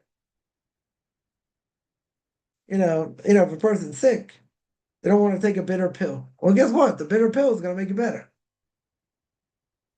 But it tastes disgusting, this and that. It doesn't matter. right? Doctor will say, just shut up and take the pill. This works. And it's going to make you better, right? So sometimes we may have to swallow a bitter pill, but it's going to make us better spiritually. It's going to change things, right? Because the harder it is, the harder it is, the more marriage you get, right? And there's a light at the end of the tunnel. There's always a light at the end of the tunnel. We don't always see it, but let's say, let's say after a month, the person sees the light at the end of the tunnel. And the hardship they see now, things are like starting to smooth out.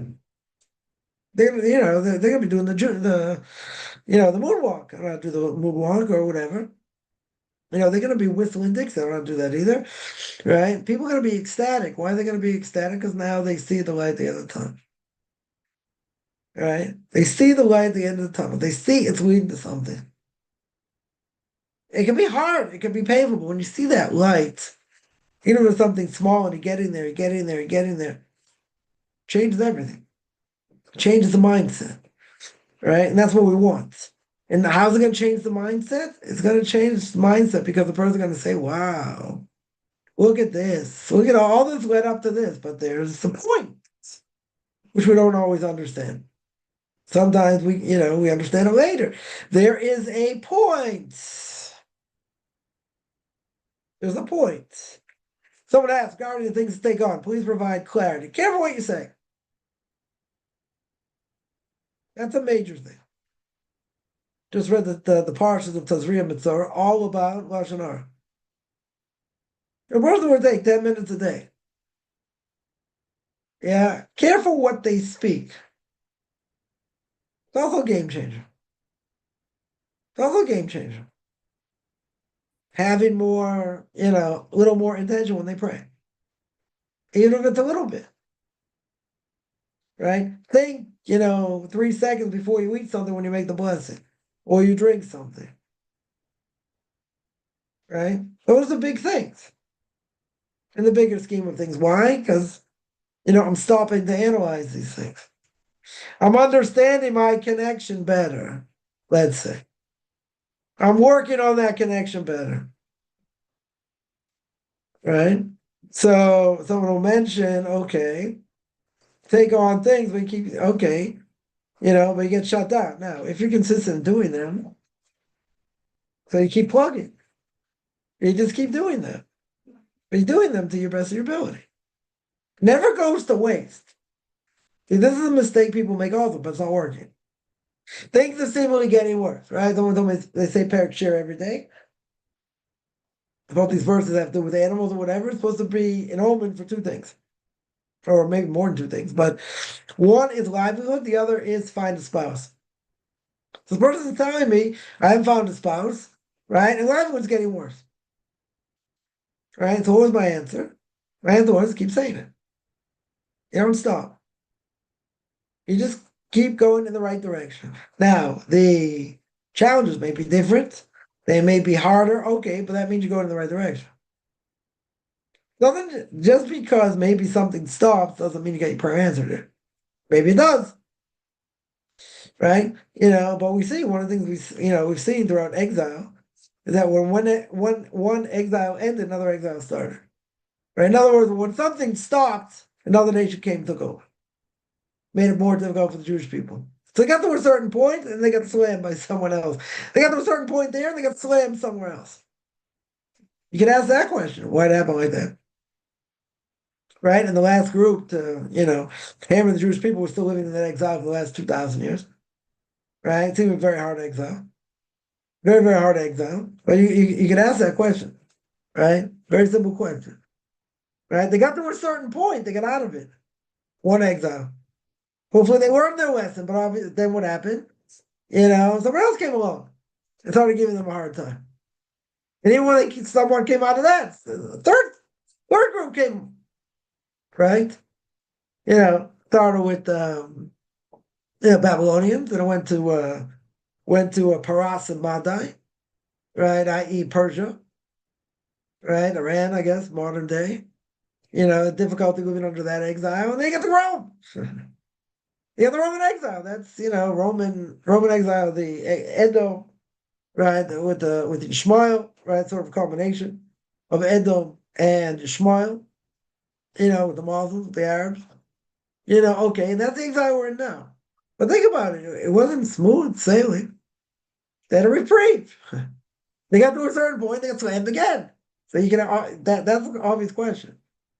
So if they had a reprieve or whatever, why are they getting slammed again? This is part of what God wants from them. That's part of the challenge. Are we going to see the good or are we going to complain? Right? And there are times because of the difficulty, people will complain. And that's the whole point. Say it's not fair, I shouldn't have to go through this or whatever. Or I'm trying and I'm still getting hammered. Okay, so keep trying. You can give up. Or maybe you say, well, maybe try something else. Maybe. Maybe you can do that. Work on something else while working on this at the same time. Maybe that'll have an effect. Right? But the evil inclination is going to come along and say, give up. Don't even bother with this. See, you've been working on it for so long, nothing happens. It's not true. Let's say a person works on, the midst of the generation of working on Emunah B'tachon, the faith and belief in God. Very good. Yeah. And let's say they have all this hardship. Someone will say, wow, if you're working on yourself so much and this is what the hardship is, forget it, I don't want any part of it. Good. But what if the person became so much stronger? They're not the same person. They have such unbelievable faith and belief in God, it totally changed them. That's not for nothing. What they're doing seemingly is getting them nowhere and worse. You say, okay, but it changed the person who they are. It changed their belief and faith in God tremendously. That's not a waste of time. They went through it in order. That's what happened. Someone looks at it in a negative way, right? And someone says, "Well, if I'm going to do that, I'm going to work on myself so much, and this other person getting slammed. Why would I bother? Why would I bother?" But even if that person getting slammed, what do they gain from it? What do they gain from it? They became like, a pillar of fire in Emunah B'tachon, of faith and belief in God. So that's worth it. That's for sure worth it. You can't say, oh, they didn't get anything out of it. Why bother? They became strong as fire. Strong as fire, literally. Yeah, so it was worth it. Yeah, so the bottom line is you keep plugging away. And you keep trying. Yeah. Right? Doesn't mean you can't take on other things, other small things, but you don't give up. You don't give up. Right? And that's exactly what I said. Didn't work today, keep doing it. Yeah. But you can say, oh, but this is getting worse, that's getting worse. You keep plugging away. There can be reprieves, God can take it totally away also. Right? In theory, a person can say, okay, this hardship, whatever it is, a person can pray, God take it away. Pray for that also. Now, a person can say, but if I pray take it away, then maybe I'm losing out on other places. Okay, whatever a person can handle. That could be their own hobby right there. That could change things tremendously for a person. But they said, God can't handle this to work. God could take it away, not take it away. Right? It depends what a person can think. Yeah, any other questions?